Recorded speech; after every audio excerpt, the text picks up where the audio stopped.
Hello my little interweb friends, this is what a Dave looks like. And I'm the physical embodiment of what it is to be Jacob. Yes, and today we're in the presence of something so wonderful, something so sublime.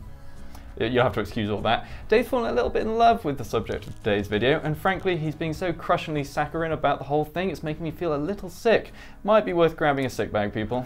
Whatever, this is Gigabyte's upgraded Aero 15W laptop, and it's the first machine we've seen with the new mobile 6-core Intel Coffee Lake CPU inside it. But is it really worthy of our Dave's heart?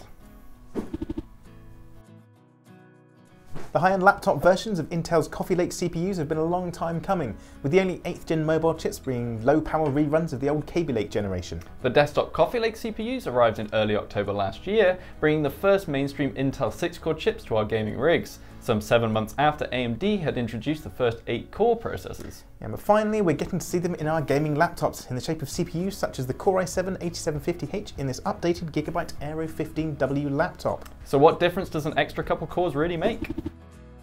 Yes, the key component in this machine is that new 6-core 12-thread Core i7-8750H processor.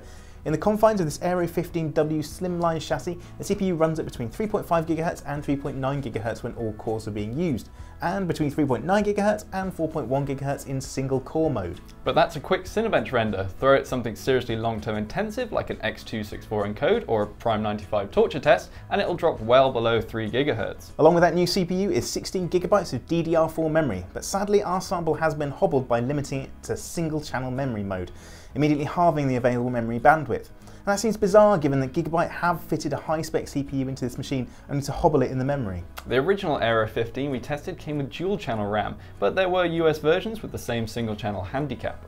The rest of the specs haven't massively changed with this new update. There's still the same full-fat GTX 1060 6GB graphics core, a 512GB M.2 SSD, though a crucial MX300 version this time, and a 15.6-inch panel. Though that screen definitely warrants a mention. We're talking about a 15-inch screen in a 14-inch chassis, thanks to the ultra-slim 5mm bezel around the outside of the panel. Gigabyte have though upgraded to a 144Hz display, and it's incredibly smooth in game. But it's not a G-Sync screen, which I think is a bit of a shame. Still, it is a sensible 1080p resolution, so you can actually game at the panel's native res without getting a slideshow. What you do get is an RGB backlit keyboard. Now you know it's really a gaming laptop. Oh yes. But thankfully, one of the most impressive components of the original Aero 15 hasn't been changed, the 94 watt-hour battery. And that gives you the sort of battery life that you'd really want from a gaming laptop of this sort of size. The main addition to the Aero 15W then is that new 12-threaded Intel Coffee Lake processor, and it gives a new level of CPU performance that is completely unprecedented in the laptop space. Well, in an Intel laptop anyway. Yeah, in Cinebench the multi-threaded score tops 1000, and with the X264 test it hits 20.93 FPS on average for the intensive encoding benchmark. Those are higher scores than we've seen from any other Intel machine we've tested, even the powerful Omen X17. But all that has to be put into context against the Asus ROG Strix GL72ZC. Ignore the rubbish name, that's a gaming laptop, which sports an 8-core 16-thread AMD Ryzen CPU at its heart, with an RX 580 GPU. The Asus machine's powerful processor absolutely trounces any mobile rival with its multi-threaded performance, but it is massive in comparison with this dinky little Gigabyte laptop. In games though, processor power still means surprisingly little. The extra 2 cores of the Aero 15W don't actually translate into any extra gaming performance compared with the old quad-core version. Both have GTX 1060 GPUs inside of them, which means they're capable of topping 60 FPS in the latest games. But the highest spec CPU doesn't give this updated laptop any extra gaming chops. It's not the highest spec mobile chip set to arrive in the Coffee Lake mobile generation, however. No, Intel is set to release a Core i9 into their laptop range in the future. Dell have confirmed that there will be Core i9 processors hitting their Alienware 15 and Alienware 17 gaming laptops. And if you think Intel are going to stop at putting a Core i9 into their high-end desktop and mainstream mobile lineups, you're surely wrong. There's no way they'd miss the easy marketing win of putting a Core i9 into the mainstream desktop range as well. Yeah, absolutely not. A Core i9 would be at least 2 better than a Ryzen 7. And anyway, the Z390 chipset is going to be a bit lonely if it launches without a new CPU or 2 of its very own. The Aero 15W is quite a lovely little thing. The combination of slimline chassis and almost bezel-free display makes it a beautiful thing to behold. And with the high-end CPU and GTX 1060 combination, you get serious gaming performance squeezed in there as well.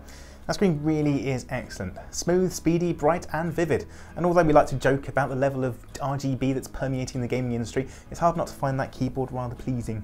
But it's not just good to look at either. The keys are firm and responsive too. The battery life too is fantastic. We measured 108 minutes of non-stop 3D action running a Heaven benchmarking loop. That's near 2 hours of gaming performance. That said, it did limit to 30 FPS for the first hour or so, and then dropped GPU performance even lower until the battery did run dry. But with a high-end 6-core processor and a serious graphics card, there has to be some compromise. And no, I'm not talking about the fact that webcam is placed so it looks directly up your nose.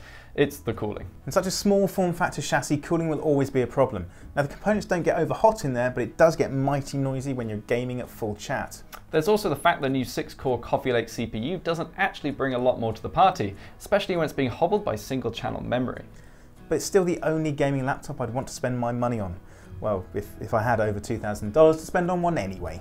It's sleek, lightweight, powerful, and looks fantastic. Gigabyte haven't made too many changes to the Aero 15's design, and what tweaks they have made have improved it. If it ain't broke. So that's the lovely new Gigabyte Aero 15W laptop, sporting Intel's brand new 6-core Coffee Lake CPU.